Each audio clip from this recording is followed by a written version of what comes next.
Hi, this is Carl, and what I want to do in this series of videos, and there may be either 2 or 3 parts in total, I want to discuss the flaws which exist in GCSE and A-Level language courses within the mainstream sector. I also want to deliberate on the huge leap which is generally required in terms of the expectations of a pupil at GCSE level and the same expectations of a student of the same language at advanced level. Before I actually go on to discuss that, however, I'd like to congratulate the 5 Year 11 GCSE pupils whom I taught on a private basis during the 2009 to 2010 academic year, and each of whom received no less than a grade A in the end of year examination. So congratulations to you all, very well done indeed, and I'm extremely pleased to hear that a few of you have decided to pursue your studies of languages at A-Level. Now, as a teacher in the private sector, I've tutored to a number of GCSE and A-Level pupils. I've also taught GCSE and A-Level courses in the mainstream sector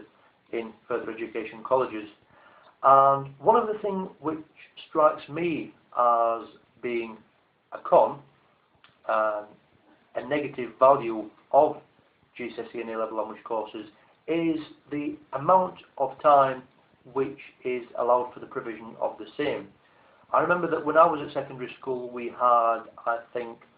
3.5 hours of German tuition per week and 3 hours of Spanish tuition per week, Spanish being my second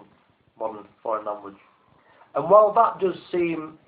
a rather adequate amount of time on a weekly basis to be studying a modern foreign language, what you have to bear in mind is that given the sheer number of pupils within a GCSE classroom, there are so many different learning types, so many different learning preferences. Some progress a lot more quickly than others. Given the fact that as a teacher you really are obliged to tailor the lessons to each individual student, the amount of contact time which you can allocate to the learner preferences of each individual student means that each individual is actually given a reduced amount of time on that one-to-one basis, if you like, to actually understand as much of the modern foreign language as possible. So there is a problem as regards minimal amount of contact time between teacher and individual pupil or student. What I find as well is that after a particular number of years of studying language at GCSE level, many pupils, especially those who want to study A-Level, find that they've not yet reached a stage of linguistic proficiency which would be classed as near fluency.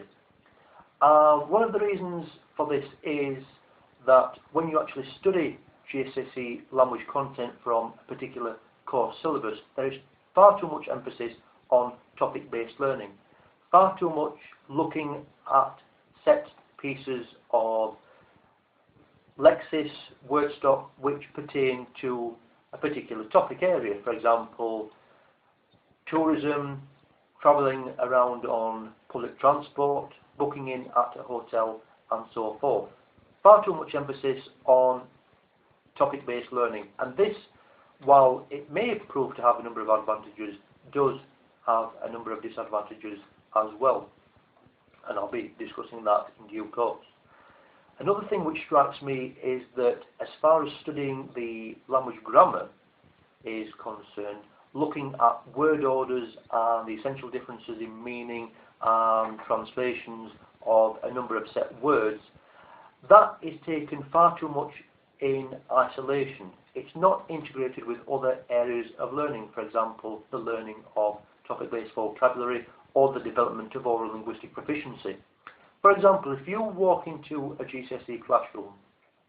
then more often than not you might begin with a vocabulary test whereby you have to regurgitate, let's say, between 10 and 20 words which the teacher had asked you to remember for or in time for the next lesson. There may be then an isolated discussion of a particular area of grammar, and as I say, that is normally not integrated with other areas of learning, and more often than not, there isn't a simplified explanation. What the GCSE and A-Level courses